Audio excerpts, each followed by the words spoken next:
hoy han continuado los interrogatorios, no ya prolongados, de la Fiscalía peruana al ex superintendente en el Perú de Odebrecht, el brasileño Jorge Barata.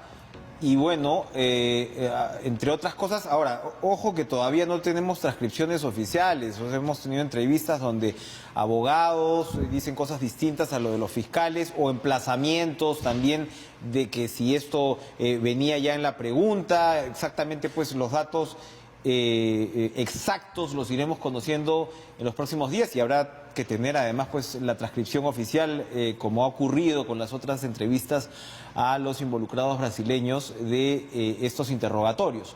Pero bueno, hoy se aludió, según los trascendidos en prensa, al ex primer ministro Jorge del Castillo, en el sentido que se habría él o alguien de su entorno, siempre estoy parafraseando, él o alguien de su entorno habría avisado a Jorge Barata que el señor Juan Carlos Ceballos había sido nombrado presidente de Ocitran. Recordemos, luego también Barata ha reiterado que Ceballos también pues recibió sobornos, coimas. Entonces en eso está la situación y le damos la bienvenida al señor del Castillo, congresista de la República. Jorge, ¿cómo está? Gracias por venir. Como lo he estado haciendo con sus colegas, las condolencias del caso por la trágica muerte de Alan García. Usted no lo había visto en los últimos días tampoco. Cuéntenos, ¿qué es lo que sabe de lo que ha dicho Barata y qué nos puede comentar al respecto? Bueno, eso habría dicho que se enteró del nombramiento de este señor Ceballos como presidente de Ocitran por una llamada mía o de alguien de mi entorno, o sea, no es preciso tampoco. Por lo menos yo puedo decir categóricamente, yo a Barata nunca he tratado nada con él, nunca he cruzado palabra con él, no he hablado con él ni personal ni telefónicamente. En estricto no lo conoce. No lo conozco, ¿no? Me extraña, no sé, estamos hablando de un hecho pasado hace 12 años, que en todo caso tampoco tiene ninguna consecuencia. Relevancia, claro. ¿Usted era primer ministro cuando nombran a Ceballos? ¿Lo conocía Ceballos? No, tampoco. ¿Ya? Fíjese, nosotros hicimos una comisión independiente de muy alto nivel para hacer un concurso público para escoger a los presidentes de Ocitran, Ociner, en fin, estos organismos reguladores, ¿no? Se hizo un concurso de excelencia, diría yo, y este señor salió elegido. Es más, él venía de ser viceministro del gobierno de Toledo. Tuvo dos viceministerios, del Interior y de Agricultura. Me he enterado ahora, ya revisando un poco las cosas, la verdad es que no me acordaba. Pero este sujeto entra en corrupción con Odebrecht. Odebrecht o él lo extorsiona o los otros lo rompe la mano, no sé cómo es. La cosa es que tiene unos movimientos económicos relativamente fuertes ahí que los aplica, según parece. Ahora, en el caso de Ceballos, la coima es en el 2007, ¿no? Y se supone que son estos certificados para financiar la construcción de la interoceánica, ¿no? O sea que tenían que tener un aval. Parece que él los agilizaba, una cosa así, ¿no? Ese era su... $750.000, según sí, ¿no? Esa es la información que se tiene. Y está preso el tipo, por eso. Ya. Ahora, yo firmo el nombramiento en virtud de un concurso público independiente que se hace. Estos certificados son bonos, ¿no? Son en realidad una suerte de bonos que estaban, parece, demorados, ¿no? Y Ceballos lo normalmente que hace usted sabe, la burocracia puede tener sus tiempos, ¿no es cierto? Sí. Entonces aparece un vivo y dice yo lo apuro. Eso es lo que debe haber pasado, ¿no? Ahora, por lo demás, hoy, bueno, se culminaba, se suponía la detención preliminar del señor Nava, pero ya pues, se ha pedido la preventiva, ¿no? ¿Cómo observa la situación del señor Nava? Parece bastante comprometida. Muy complicada, sin duda, ¿no? Porque es una imputación directa, ¿no? Vinculada a Tala y vinculada, por lo menos en el caso de Tala y en parte del dinero, a transferencias bancarias. O sea, eso son pruebas... más o menos irrefutables, ¿no? O sea, se ha entregado todo ese registro. Y lo que dice Barata, siempre según lo que sabemos hasta ahora, no, pero lo que dice es que el pedido de Nava es directo. O sea, Nava le pide estos $3 millones que al parecer son 4,5 millones si se suma la historia de Atala, ¿no? Que ya sabemos que este tema pues del terreno, de la familia de Atala, se va cayendo. ¿no? Y que Atala pues habría apoyado a Nava al ser una suerte de testaferro suyo. Ahora, se acelera o Nava pide esto para acelerar estas obras. ¿Usted tiene certeza que el expresidente Alan García no sabía de este tema, no tenía vinculación con este tema? Es su secretario personal, de todas maneras, ¿no? Sí, claro.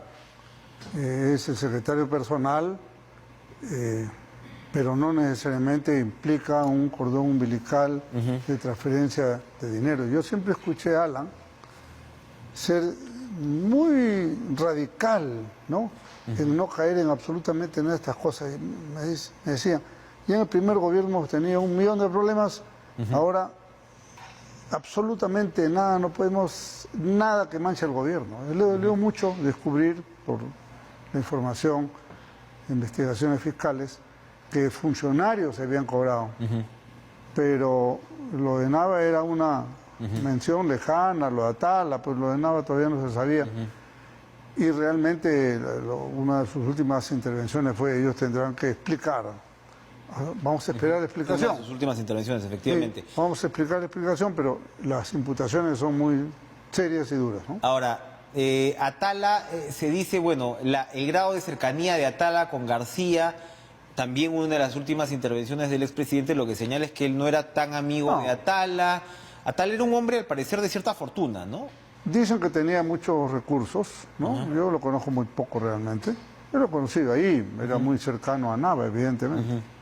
Entonces, ambos pueden haber tenido un acuerdo, es perfectamente factible, ¿no? Y creo que la investigación, vamos a las anclas fijas que están. Hay una cuenta de Cantorra, es verdad, que tiene una explicación de un terreno que se ha ido diluyendo esa explicación, ¿no es cierto?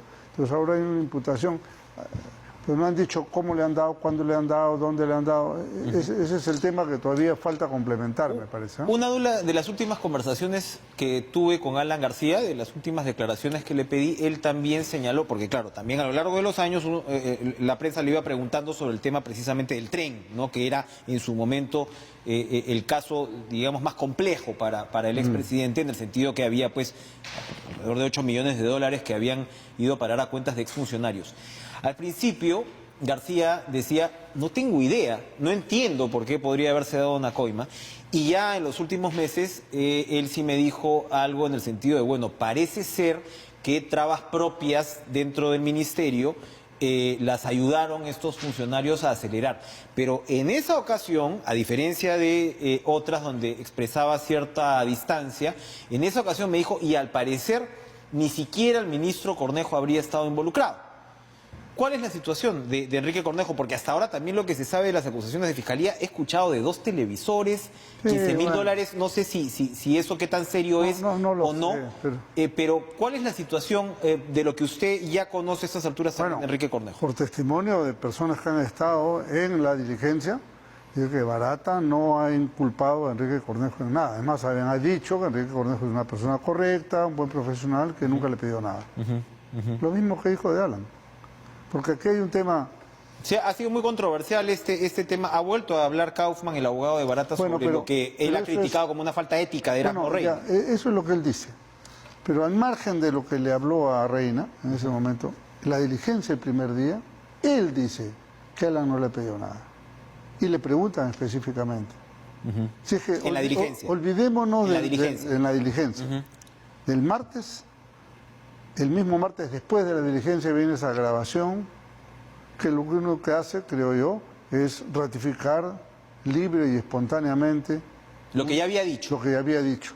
¿Hay un cambio en la segunda... Hay un cambio. En el segundo interrogatorio? Hay un cambio inducido.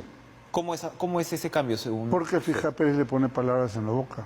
O sea, usted diría que estos señores son los Maiman de Alan García. Y el otro se queda así, ¿no? Y usted diría que le puso chalán a él porque nominaba al Caballo Loco. Imagínese.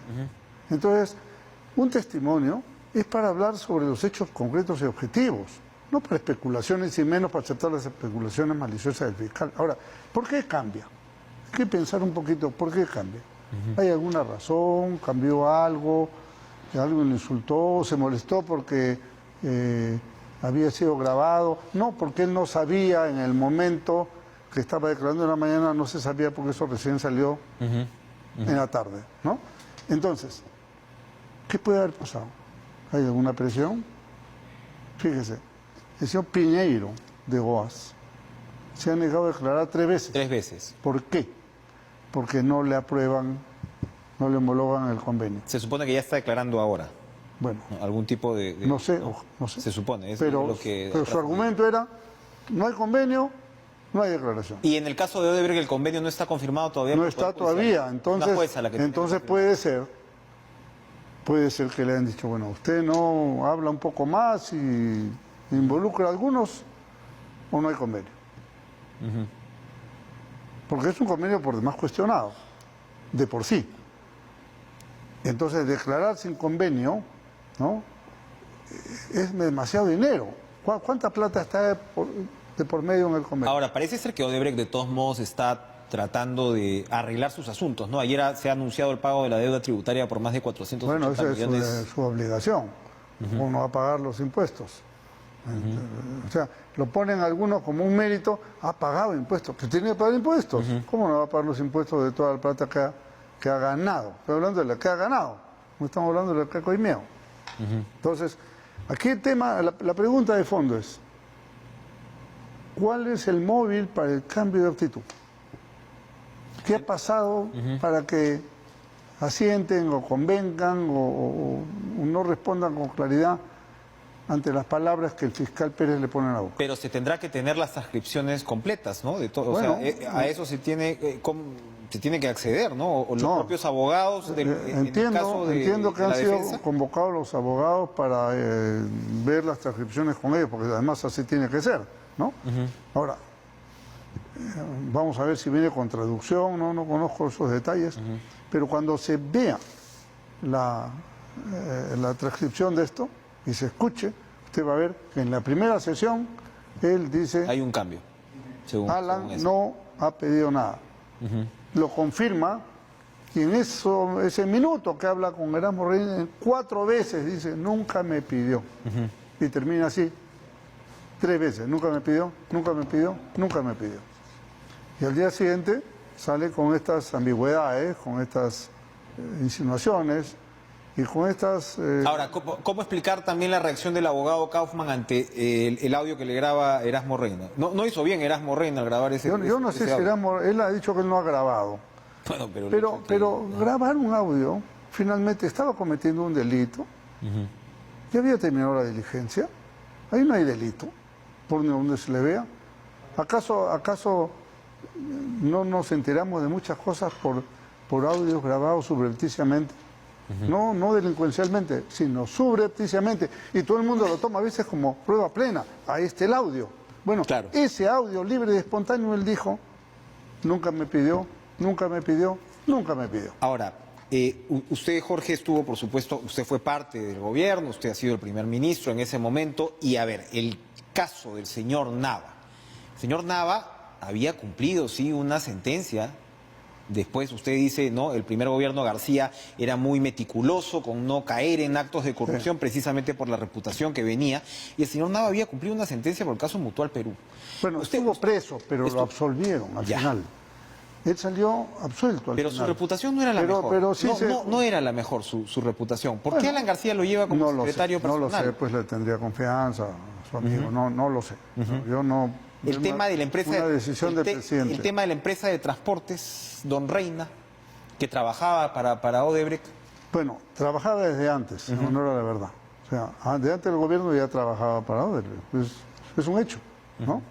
Es un hecho. Y según tengo entendido, dice que Odebrecht en su declaración ese tema, eso es normal, un contrato. Además dice los servicios sí se han dado. No son servicios bamba, ¿no? El tema no va por ahí, sino el tema va en los presuntos pagos que son ¿no? directos y que son de la Directos, Caja 2 y que fuertes, están acreditados. Y claro, eso, están acreditados parte, 1 millón y pico, por vía de Andorra, y lo otro que no sé cómo lo habrán pagado. Habrá que... Hay varias transferencias, ahí está el codinome Chalán y se dan estas transferencias a lo largo del segundo gobierno. Es muy grave y muy penoso que eso haya sucedido. Ahora, finalmente, en medio de esta tragedia, ¿no? de la muerte del expresidente García, hay gente que se pregunta, incluso con buena fe, si García era inocente, ¿por qué toma una decisión como esta? A ver, Usted que lo conoció tanto, usted me va a responder, bueno, para evitar la humillación de la cárcel. Ok, pero si era inocente, yo digo una cosa, Enrique. Si él tenía una citación en la fiscalía a las 10 de la mañana, ¿cuál era la necesidad de ir a tomar su casa a las 6 de la mañana, 6:30 de la mañana? Él tenía una citación de la fiscalía. O sea, han podido esperar, oye, va a llegar a las 10, pasa el arco de control de armas, entran, lo rodean y se acabó. ¿No hicieron con Keiko lo mismo? Entonces ahí tenemos un tema. Entonces, pudieron esperar las declaraciones de Barata, ¿no es cierto? Y según las declaraciones de Barata hubieran procedido en consecuencia. Pero había el afán de humillar. Y él también creo que tenía la decisión de no conceder esa humillación. Y creo que ese fue el móvil de su decisión, no otra. No es que él hubiera querido perder la vida porque le da la gana, sino que él no iba a aceptar, esposado, con el cartel detenido, llevado a la mala. Eso no lo iba a aceptar él en su personalidad jamás. Pero se lo preguntaba Nidia Vilches hace algunos días también aquí, que bueno, el martirologio y la cárcel ha sido parte también de la historia prista, ¿no? O sea, esto también rompe con... No quiero juzgar una decisión de ese carácter tan compleja y tan grave, pero llama la atención. Bueno, lo deja a uno perplejo a pesar de todo. ¿Sí? Toda muerte en esas circunstancias tiene que llamar la atención, sin ninguna duda, y tiene que doler, ¿no? Y tiene que tener un profundo significado para los que tuvimos una relación, una amistad, una fraternidad con él. Pero eso mismo nos permite entender que en su personalidad, y usted que lo ha entrevistado tantas veces, él no iba a aceptar una vejación de ese tipo. No iba a aceptar una humillación, y eso es lo que querían, era humillarlo. Ya estaban armando una fiesta en la Plaza San Martín, la tenían programada para celebrar la captura de Alan García. Él no les iba a aceptar como no les ha aceptado y los ha dejado así clavados, ¿no? En su mala acción, en su mala fe, en su... ¿Qué viene del APRA aquí en adelante? Bueno, estamos trabajando. Yo creo que el partido tiene una fuerza social muy grande, ¿no? Puesta en evidencia en los 3 días del velorio. Han habido decenas de miles, y de todo el Perú, y gente del pueblo. Esa fuerza social del APRA, que no pasa por ser afiliado ni tener carnet, que ese es un núcleo limitado, me refiero a la capacidad social de movilizar al pueblo, está ahí. No digo que intacta, pero está ahí.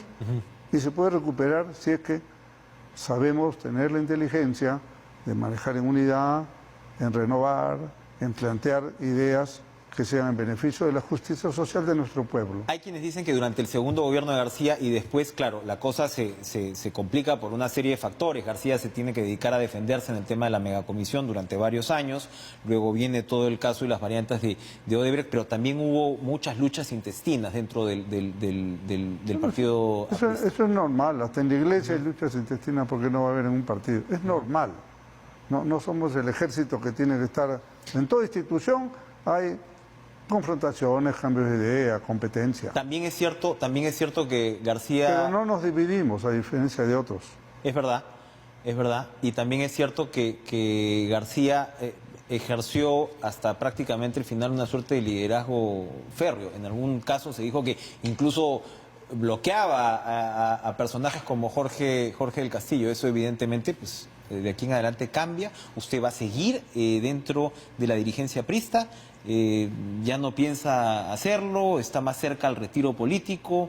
¿Cuál es el futuro de Jorge del Castillo por ese lado? Usted tuvo, Jorge, una relación compleja con Alan García. Sí, usted claro. dice fraterna, Sí, claro. pero con momentos también de mucha tensión, y eso ha sido... Teníamos nuestros altibajos, hay que decir de alguna manera. Por decirlo de alguna manera. Pero eso era parte de...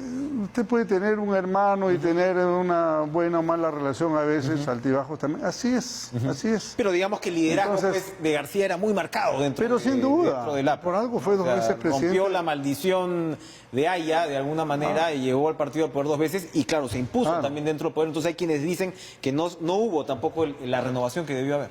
Sí, es verdad, pero yo creo que ahora se abre esa puerta, esa posibilidad. Y lo que nos corresponde a nosotros es defender al APRA como institución, por supuesto, eso está fuera, no tiene, hay que deslindar bien con cualquier hecho toque a quien toque. Y respecto a Alan, mantener en alto su recuerdo, su memoria y defender su corrección y su honor, ¿no? Y por lo menos yo, que he sido su abogado también, Exacto, claro. y su amigo, no voy a dejar de hacerlo, ¿no? La última, congresista del Castillo, usted solicitó información al Ministerio del Interior, Sí. entre otras cosas, me pareció importante el pedido que usted hacía de los videos, estos sin editar, de esta precisamente intervención, porque hemos visto fragmentos de videos que además no tienen audio. ¿Se le ha recibido usted alguna respuesta ya? Sí, hoy día he recibido. ¿Cuál es? Lo comento por vez primera. Viene en fragmentos, ¿Ya? o sea, no es un video continuo, Ok. ¿no? Es 3 fragmentos. ¿Tienen audio? No tienen audio. Y resulta que la intervención, por ejemplo, a Yoshiyama y otros, es con audio. Y esta no tiene audio. Es la primera cuestión. Segundo, como está en fragmentos, hay espacios no grabados, ¿no es cierto? Ya. Por ejemplo, de las 6:24 a las 6:25. Y retoman a las 6:25 con 40. Y esos 40 segundos, ¿no? ¿Qué pasó? Entonces, y eso es muy importante, porque ahí está el espacio en la conversación entre Alan García y el oficial de policía que estaba y el fiscal, que de paso hemos podido verificar que el fiscal nunca dijo que iba por una medida de detención. El fiscal no tenía identificación visible. Quedamos claros también que en esa conversación, y eso me lo han aceptado los policías con los cuales yo he hablado ayer, Alan García no tuvo ninguna actitud retadora, desafiante, ni Amenazadora, ni digamos. amenazadora, ni nada por el estilo. Fue educado y cordial. Y preguntaba. ¿Es la preparatoria? ¿Es la medida preliminar? No, que es un allanamiento, le dan 1000 vueltas, nunca le respondieron qué cosa es lo que tenían como una orden judicial. Y tercera observación, la resolución judicial dice, ofíciese la policía judicial para que tome las medidas. Y va este equipo. Va a ir la DIVIAC. Entonces, cada ramo de la policía tiene su especialidad. La policía judicial sabe cómo Sabe hacer una manejarte. captura, cómo manejar ¿no? una situación crítica. Lo hacen todos los días. Los otros no, los otros tienen otro tipo de especialidad. Entonces, en fin, estos son temas que surgen, ¿no? Surgen a raíz de este asunto, pero estamos claros. Fraccionado, no continuo, sin audio. Y creo que eso abre una enorme interrogante. Gracias, Jorge del Castillo, por acompañarnos esta ¿Cómo no? noche. Bueno, ahora mismo se está debatiendo, ayer hemos visto los puentes de la Panamericana llenos de estas protestas del movimiento Con Mis Hijos No Te Metas, el tema de los libros en debate y todo esto. Vamos a hablar después de la pausa. No se vayan.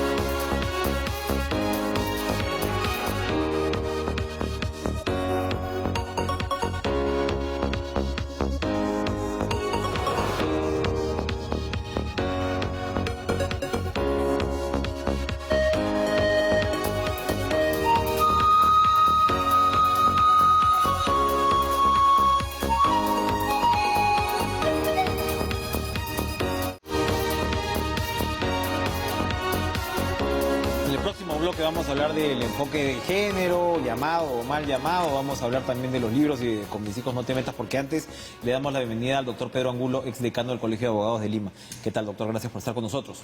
Muy amable, gracias por la invitación. Lo primero, enlazar con la primicia que acaba de dar aquí Jorge del Castillo, que ya le han entregado de parte del Ministerio del Interior los videos de la intervención a la casa de Alan García, que como sabemos terminó en la tragedia de su muerte, y que estos primero no tienen audio, a diferencia de otros que al parecer sí tendrían, como los del señor Jaime Yoshiyama y demás que han circulado, y tienen intervalos, ¿no? Hay partes que no se ven. Usted, me imagino, nos puede ayudar un poquito. ¿Es raro esto que no haya audio? Porque ahora todo tiene audio. No, es un poco raro, ¿no? La realidad es que generalmente no le han pedido, él no ha pedido que se los editen. Teóricamente han debido de Él ha pedido presentarlos como estaban. Los videos crudos, digamos, Claro. sin editar. Claro, es raro que no haya audio. Eso uno. Y las otras dos objeciones que hace del Castillo me parecen las más importantes. Una es García tenía una citación a las 10 de la mañana en Fiscalía ese día. Sí. Entonces él cuestiona el por qué ir a la detención a las 6 de la mañana. Esto es, intuyo, porque iba con allanamiento, pero era necesario, ¿es usual esto? Supongo que juntaron dos figuras, ¿no? Una era el allanamiento y la otra era la detención preliminar judicial. Prefirieron hacerlas ahí. Ahora, no olvidemos también que cuando se hizo la medida contra Keiko, la consideraron una emboscada, o sea, hablaron bastante mal del momento en que lo habían hecho, a pesar de que era algo legítimo. Porque él dice, bueno, si García hubiera pasado pues por el detector de metales, obviamente no ibas a poder cargar un arma. ¿No? Claro. En circunstancias como esa, pero efectivamente fue, pero bueno, entre emboscada y cómo terminó el tema, habría que ver. Y la tercera objeción seria que me parece es el grupo de policías que van. Porque dice que la resolución judicial ordena a la policía judicial a ir, y fue este otro grupo, ¿no?, encargado de dignatarios, que, en fin, que según Del Castillo no habrían estado preparados para afrontar una situación como esta, porque señala que nunca, según lo que ha conversado con los policías, le comunican directamente a García que esto se trataba de una orden de arresto por presión, por detención preliminar, que nunca se comunica directamente esto. ¿Esto también podría tener algún tipo de irregularidad? Yo creo que más que todo explicaría el por qué no le dicen directamente que vienen para una detención preliminar. Es como que le están dando vueltas, claro, para no alertarlo. Eso es, prefieren no decirlo, decirlo poco a poco. Eso es lo que se ve también en el video, porque él pregunta, se ve que varias veces inquiere. Pero me está viniendo, no, claro. Claro, ¿no? y ellos se aprecia como que no responden. Le dan vueltas. Porque él está más o menos sacando una deducción. Hay un momento en que se yergue, se pone la mano por acá, creo, antes de subir. Y que donde se ve como que está él sacando una conclusión, pero no es que se lo hayan dicho. Y según ha comentado su familia o la señora Chisman o incluso el menor de edad, ¿no?, Federico Dantón, ha dicho que él en ese momento él dice algo así como, bueno, acá llegaron los fiscales, ¿no? Ustedes ya saben cómo es la cosa. ¿No? Pero la comunicación. No, exacto, pero sí, claro, uno dice, si la policía, y eso quisiera que nos ayude a aclarar, si la policía sigue los protocolos necesarios para una situación como esta, ellos debieron de inmediato arrestar, detener, neutralizar al señor García, porque evidentemente pasa lo que pasa, independientemente de las razones que pueda haber, pasa lo que pasa porque García tiene estos minutos solo y se encierra en su cuarto. Y aparentemente sucede, porque lo que no se ve, porque no abarca el video, es la escena en la cual el policía sube. Y porque lo que nos dicen es que mientras estaban hablando, cuando terminan de hablar y Alan García se yergue, el policía va subiendo la escalera. Esa parte no se ve, pero lo que se ve es la reacción de él, que aparentemente daría la razón, porque primero sube de escalón en escalón, pero en la parte final da dos saltos de dos en dos y ya con la mano en la pistola. Ahora, pero el disparo no es inmediato. No. El disparo no es inmediato porque incluso, en fin, los que teníamos comunicación con Alan García, ves que el último uso del WhatsApp es a las 6:29 de la mañana y esto es como a las 6:28 y el disparo es a las 6:31. Son es minutos. decir, hay un intervalo casi de 3 minutos donde efectivamente seguramente él hace esta llamada a sus seres queridos. Claro. Entonces, claro, uno también dice, de repente debieron reaccionar más rápido, ¿no? Y tumbarse esa Lo que puerta pasa más es rápido. que O sea, ellos ya entran cuando ya se produjo la detonación. Lo que dicen es que él cierra la puerta con llave, ahí probablemente empieza a comunicarse porque de inmediato no le rompen la puerta, sino ven que si pueden entrar por otro sitio, dicen que hay una ventana, finalmente después de la detonación entran por ahí por la ventana. Ya, bueno, claro. Habían dado toda la vuelta. En fin, esto tendrá que aclararse de alguna forma. Los detalles tienen que decirlo ellos. Tiene que haber, ¿no? Claro. Algún tipo de investigación. Sí. Usted, por el otro lado, doctor Angulo, ha considerado que no hay un exceso en las prisiones preventivas. Hoy la Fiscalía parece, bueno, evidentemente ya tienes un informe médico donde está hablando de una posibilidad de muerte súbita en el caso de Pedro Pablo Kuczynski, que bueno, en fin, uno dirá, no sé si los médicos serán amigos o no, pero tienes que creer finalmente a un documento con estas características, y la Fiscalía, en este caso, ha optado finalmente por irse por el arresto domiciliario y mañana se va a dar esta audiencia. ¿Cuál es su opinión al respecto en este punto de lo que hablamos de detenciones preventivas? Que estamos hablando en realidad de detenciones preventivas de expresidentes, digamos, Así de es. eso estamos hablando, ¿no? Claro. De eso estamos hablando. Y yo me ratifico en que definitivamente no hay un exceso, ¿Ya? porque cuando hablamos de los casos de Odebrecht no hablamos de más de 100 personas, Ajá. el máximo es 100.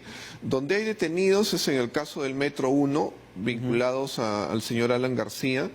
Y que gente que ha recibido coimas y que Ahí hay está clarísimo, el señor cinco- Luyo y... Así es, 5 personas, y en el caso de los cócteles hay 4, donde está Keiko. Luego está la orden que pesaba contra el señor Kuczynski, que probablemente se va a modificar. Eso es todo. El señor Moreno, que en estos momentos está escapado, pero bueno, eso es todo. Los demás, los del Club de la Construcción, todos los demás casos, todos están con otras órdenes diferentes. Pero, por ejemplo, Keiko Fujimori ha dicho hoy que ha ratificado, o de lo que se sabe, que bueno, que su relación era muy fría y distante con el señor Barata. Ella en realidad pues quiere tomar distancia de un aporte de campaña, ¿no? En ese caso, ¿sigue justificada la detención preventiva? Claro, por el tema de obstrucción de justicia, que fue la Así es. justificación que dio el fiscal Pérez. No, definitivamente ahí el tema, aparte de una vinculación que es conjetura, es una deducción, el tema principal es evidentemente el hecho de que se haya atentado contra el proceso, atacando al fiscal. Tienes congresistas, tienes poder político, tienes Así es. Entonces, forma de hacerle daño al esas son las cosas que en todo caso se van a ver en la casación. Ahora, como digo, me ratifico en que allí, en esos casos vinculados a Odebrecht, no hay un exceso de privación de la libertad. Lo que pasa es que son personas que destacan en la sociedad por sus cargos, por su condición de políticos, etcétera. Entonces son emblemáticos, pero no hay un exceso. Pero en el caso, por ejemplo, de García, otra vez, otro cuestionamiento del Castillo que traslado acá. Él señala la vehemencia, ¿no?, de los fiscales de tenerlo preso antes de que Barata declare. Entonces, claro, en este punto ya tenías los 3 millones o 4 millones y pico de dólares depositados a Nava, que no es poca cosa. Así es. Secretario personal del expresidente de la República. ¿Ok? Pero él señala, si ya tenías el impedimento de salida, ¿por qué no esperar a que Barata hable como finalmente está hablando? Y claro, está de alguna manera aclarando, al parecer, cuál sería o no el papel de García. Allí ¿cómo juega la situación? Porque claro, lo que ves es que la Fiscalía juega duro, en todo caso, ahí, ¿no? O sea, juega de repente a presionar a los entrevistados, ¿o no es necesariamente así? A ver, son dos cosas diferentes, ¿no? Que, por ejemplo, en el caso de Keiko, aparentemente se dice que se jugó eso porque se consiguieron más elementos de convicción que al final determinaron su prisión. Probablemente en el momento en que inicial de detención preliminar judicial no había lo que más tarde da el congresista. Los chats. Así es. Exacto. Allí parece que no sé si lo planificaron o finalmente resultó, pero materialmente parece que se dio. En el caso de Alan García me parece distinto. Allí lo que se teme es la reacción de él. Y finalmente había que temer una reacción de él. Entonces, antes ya había intentado fugar a través de la Embajada de Uruguay. Entonces, al margen de lo que él decía, se sabía que no necesariamente él cumplía lo que decía. Entonces, y de hecho, al final fue lo que sucedió. Él dijo que se iba a someter, no se quiso someter. Entonces, sí había un temor de la reacción que él tenga con lo que revele Barata. Y eso tenía que ser... Y eso en derecho justifica... Es una prevención, por supuesto que sí, como porque en función de las actuaciones va a cambiar la situación. Aparecen elementos vinculantes y de repente hay una reacción de él. ¿Y qué ocurre con el caso de Pedro Pablo Kuczynski? Porque también, a ver, lo que dicen todos estos personajes, al menos, claro, el caso de García tiene, como usted dice, sus particularidades, a pesar de que él decía que había venido 43 veces a responderle al fiscal, y bueno, ese es un caso distinto. Pero el caso de Kuczynski, claro, renuncia a la presidencia, se somete, por supuesto, a todos los interrogatorios, le dan impedimentos de salida, le congelan las cuentas, y luego se... pide esta detención preliminar que a mí, ¿sabe qué? Me parece que de todas maneras está vinculado con lo que estaba pasando con García.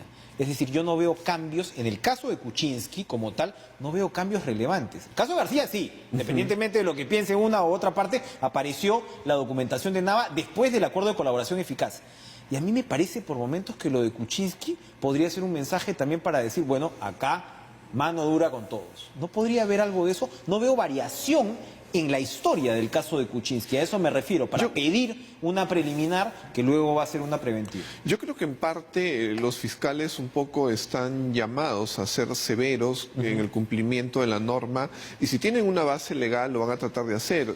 Lo que encontraron en el camino fue que la defensa había ofrecido la dirección de la contadora, pero esta dirección finalmente era un lugar donde nunca ella iba a conocer que la estaban solicitando porque era una empresa que ya estaba paralizada. Es decir, allí se ve una actitud que no es positiva, es una actitud maliciosa. ¿Necesariamente maliciosa o puede ser que el señor Kuczynski no tuviera ya contacto con la señora Denise Hernández? Maliciosa por lo siguiente, porque esa contadora iba a ofrecer un testimonio que iba a supuestamente servir a la fiscalía. Era un testigo del fiscal, pero la defensa se adelanta y lo ofrece como su propio testigo, como diciendo yo no le temo en lo que ella diga, pero le ponen una dirección donde ella no va a poder saber que la están llamando. Entonces, eso es malicioso. Lo otro que se dice, nosotros siempre colaboramos, ofrecimos, entregamos todos los documentos que nos solicitaron, pero el fiscal dice, no, cuando nosotros solicitamos tuvimos que hacer una tutela de derechos porque hubo resistencia a entregar los documentos. Han tenido que entregarlos a regañadientes, no hay esa colaboración. O sea, es una colaboración a medias.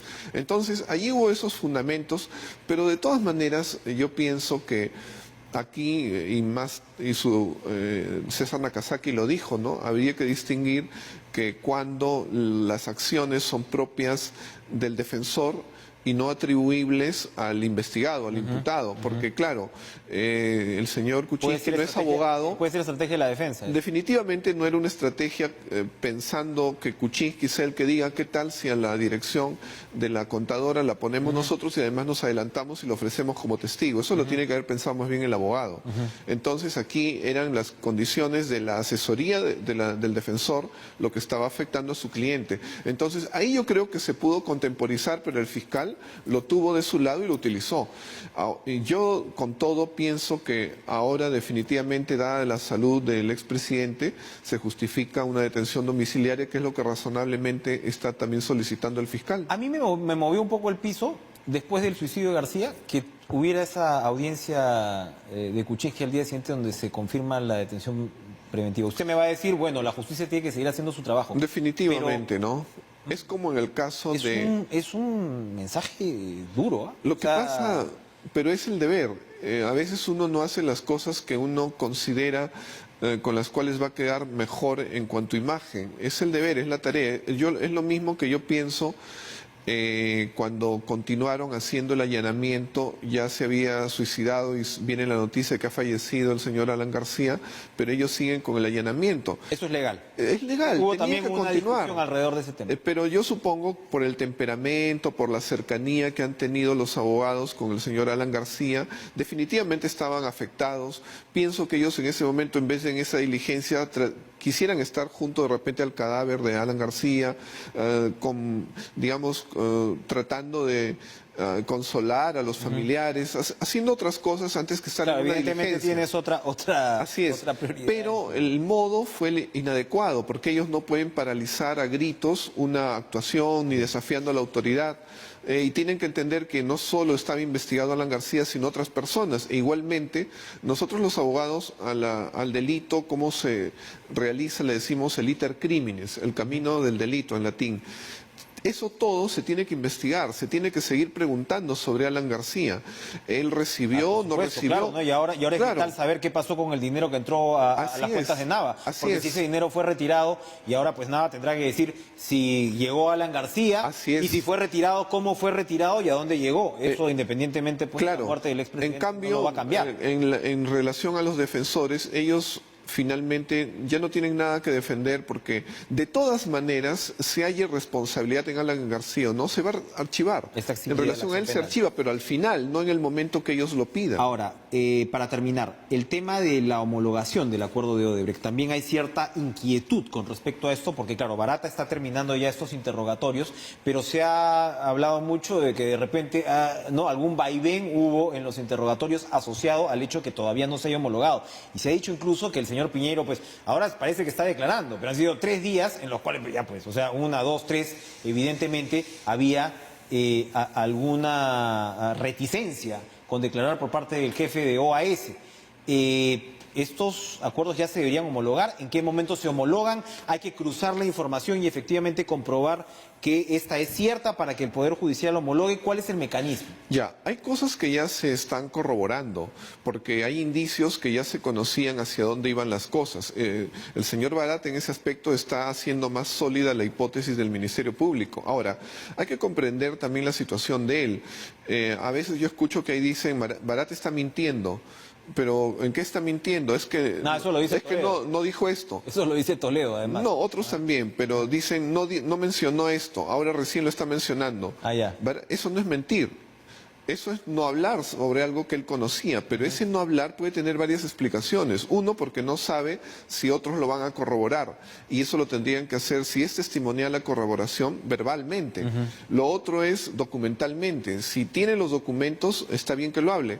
El otro día ha mencionado que cuando han revisado documentos, ha empezado a hablar de otras cosas, y, por ejemplo, de los 31 millones que se entregó al señor Toledo. Entonces, él tiene que, y no pienso que su memoria sea tan vasta que lo recuerde todo, tiene que revisar documentos para saber qué tiene que hablar. Ahora, ahí en el caso de Toledo, porque ya el anterior fiscal Hamilton Castro había llegado al dato de los 31 millones con la comprobación de las transferencias. Así es. Ni siquiera con la colaboración eficaz de Maiman.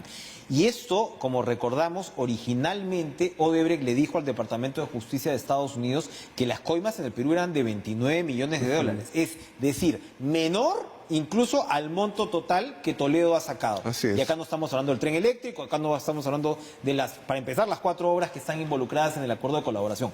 Aquí Odebrecht sí quiso pasar gato por liebre. Lo cual quiere decir, me refiero a la hipótesis del fiscal cuando él haya los 31 millones, que mediante deducciones, mediante una reconstrucción, se puede llegar a la verdad. El tema es que se requiere una corroboración y eso ha quedado ya sólido con lo que ha dicho Barata. Algo principal y fundamental es que se dé de una vez la aprobación por los jueces de la colaboración. Se está entendiendo que en realidad es el principal medio con los cuales los fiscales se apertrechan de prueba para estos casos. No, y esto los amarra con la justicia brasileña. Definitivamente. Son delatores premiados allá y si mienten Así pueden es. perder sus beneficios allá. Definitivamente. Deberían perderlos. Por eso es que nosotros lo que apreciamos cuando se hablaba mal de la colaboración eficaz era simplemente posiciones políticas. Había personas que sabían que no les convenía lo que venía y por eso atacaban. Muy bien, gracias doctor Pedro Angulo por acompañarnos. Gracias por la invitación. Esta noche vamos, ahora sí, después de la pausa, a hablar pues del mal llamado enfoque de género, los libros, con mis hijos no te metas, de un tema ligerito a otro tema ligerito.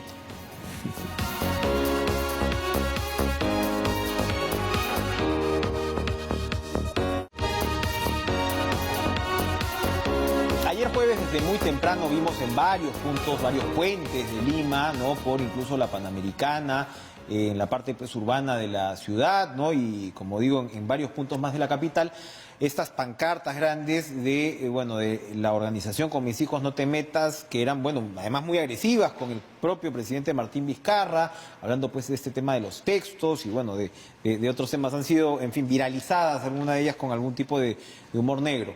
Pero, de hecho, pues esta campaña redobla ahora mismo a propósito del tema de los textos y demás, y le damos la bienvenida a la doctora Madeleine Zúñiga. Ella es directora de la campaña por el derecho a la educación en el Perú y miembro del colectivo Educación e Igualdad. Y yo intuyo, buenas noches, doctora Zúñiga, que usted está del otro lado del puente. Acá. Claro. No está en ese lado del puente. No puente. estoy bajo el puente, sino sobre el puente. Exactamente. Entonces, cuéntenos cuál es la posición del colectivo Educación e Igualdad. Cuéntenos primero quién integra este colectivo y cuál es la idea que ustedes quieren expresar en esta situación. Claro. Bueno, el colectivo tiene una membresía muy rica, la verdad, porque allí estamos colectivos y personas, todas defensoras del derecho humano universal a la educación. Y específica por la campaña peruana por el derecho a la educación se interesa en todos los derechos de todas las personas para una educación de calidad, inclusiva inclusiva, etcétera. Y el colectivo Educación e Igualdad tiene además excelentes académicos y expertos en currículo, pero otras organizaciones que trabajan directamente con escuelas y con organizaciones de base. No solamente escuelas aquí en Lima, sino también escuelas en otros departamentos o regiones, como las llamamos ahora, ¿verdad? También con diferentes clases sociales, eso es importantísimo, y especialmente con secundaria y primaria. Es realmente y con grupos de madres también. Hay un grupo importante que se llama Madres en Acción, en respuesta a los famosos padres en acción, ¿no es cierto? Y lo interesante del caso es que el grupo ha ido creciendo, ¿no? ¿Cuántos miembros tienen más o menos aproximadamente? Bueno, difícil decir en términos de números de personas, pero de colectivos, no sé, llegaremos a 100 o más. La campaña peruana nomás tiene como 20 miembros. ¿Ustedes dirían que han sido una mayoría silenciosa o representan a una mayoría silenciosa? Porque claro, uno a partir de las encuestas, que siempre hay que tomarlas con cuidado y demás, a partir de las encuestas ves que el 82% me parece esta última, si no estoy mal de Ipsos, si no estoy mal, se refiere a una... Sí, es Ipsos. Aprueba. Es Ipsos. Aprueba el tema del enfoque de género. Claro. Claro ¿no? que sí. Pero para esta minoría supuesta, esto se trata de ideología de género y que se está imponiendo una serie de criterios, ¿no? Que, bueno, los padres no aceptan para con sus hijos. ¿Cuál es la posición del colectivo en este caso? Bueno, la posición nuestra es negar la existencia siquiera de una ideología de género, ¿no? Cuando ellos dicen nos tratan de imponer, en realidad es al revés. Son ellos los que tratan de imponer su posición contraria a la aceptación de que las sociedades en general, y la peruana es un ejemplo maravilloso, es diversa en todo sentido. Y que lo que tenemos que aprender para ser una sociedad que se acerca a ser una sociedad justa, democrática y equitativa, es aprender a respetar a todas las personas en todas sus diversidades. Si usted tiene que resumir la posición de la otra orilla, esa posición que usted me dice que quieren imponer a la educación en general, ¿cuál es esa? ¿Cuál es esa posición?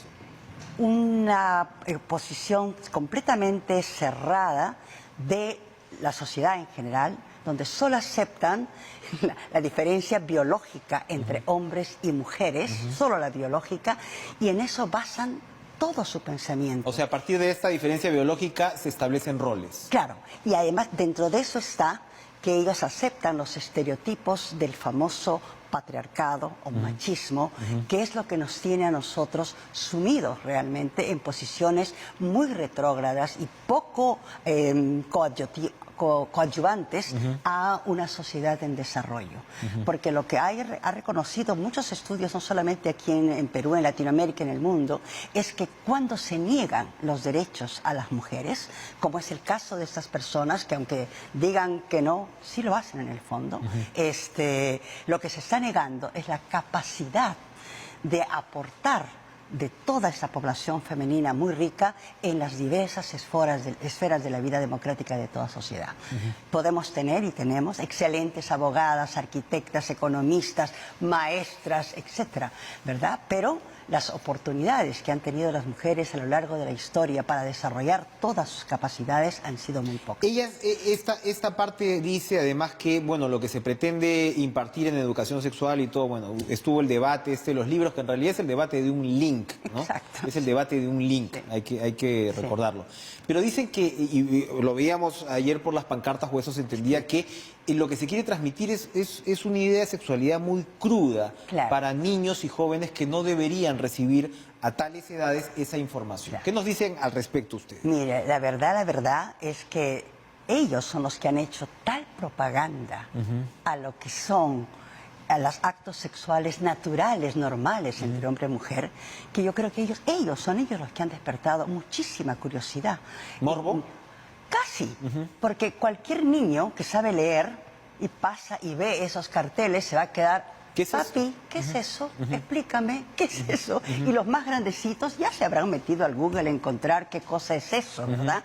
Entonces, se hablaba de sexualidad a toda costa, se hablaba de otro acto que no lo vamos a reproducir acá. Realmente, exactamente, estamos, ¿no? ha sido son tan irresponsables porque realmente hay una gran dosis de irresponsabilidad de este grupo, ¿no? De querer imponer casualmente sus ideas, que han sobrepasado los límites de la racionalidad, diría yo. Si es que aplicamos, si volteamos esta tortilla y decimos, ok, son una minoría y tienen derecho a ser, digamos, educados bajo los preceptos que esta minoría reclama. No, No. no. Ningún... O sea, la educación pública ellos tienen no derecho... tendría que tomar en cuenta, digamos... No se trata de eso. Ellos tienen todo el derecho de expresar lo que piensan. Ya. Eso nadie se los va a negar. Todo el derecho. Inclusive tienen derecho a participar en la emisión de políticas, ¿no es cierto? Pero no quiere decir con eso que pueden imponer su forma de pensar que es antidemocrática. Es antiderecho, porque en el fondo lo que ellos quieren es enseñar a discriminar. Dentro de toda esa fuerza con que se expresan sus ideas, escuché hace poquito una entrevista que hubo de una persona enredadísima tratando de explicar lo que era ideología de género, ¿verdad? Porque en realidad es una falsedad. Pero entonces, le repito, ellos no tienen derecho a educar a ningún niño en antiderechos. Incluso a los suyos. Por supuesto. Porque eso es lo que dicen. Estos son mis hijos y en mi casa se hace lo que yo digo. Claro, no. No tienen... Eso, por ejemplo, eso, lo que usted ha dicho, es la típica actitud de una patriarcal, donde... La estoy actuando, por si acaso, no es la mía. Espero. Espero. No, es la típica actitud del padre que de alguna manera castra las posibilidades de desarrollo de sus hijos.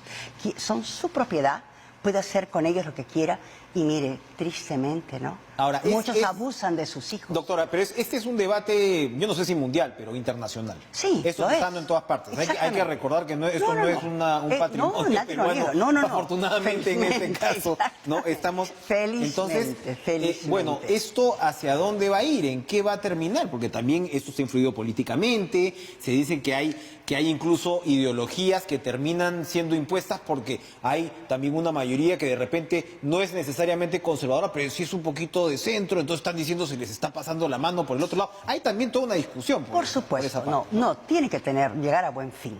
Si nosotros nos razonamos y tomamos conciencia de lo que más necesita nuestra sociedad y toda sociedad en el mundo es respetar al otro. El respeto es la base de la aceptación de las diferencias que podemos y debemos tener en toda sociedad y juntamente tener un proyecto nacional, mundial, de un mejor mundo y una mejor sociedad, ¿no? Ese es el fin último de la famosa Agenda 2030, ¿no? Comprometidos a que nadie quede atrás en el ejercicio de todos sus derechos, ¿verdad? Y uno de ellos, fundamental, es el derecho a una educación de calidad. Y eso significa educar en la diversidad y sobre todo en el respeto del otro. Aprender a ser mejores ciudadanos, en el fondo, de eso se finalmente trata. La educación es el gran igualador, se supone. Exactamente. Entonces, si ese es el punto de partida... Son los beneficios de la beca derechos 18, por ejemplo. Así es. ¿No es cierto? Gracias, doctora Maylen Zúñiga, por acompañarnos esta noche. Así cerramos la semana en Cara a Cara y nosotros nos reencontramos el lunes con mucho más. Sigan ustedes en la programación de las señales de TV Perú. Que tengan una excelente noche. Adiós.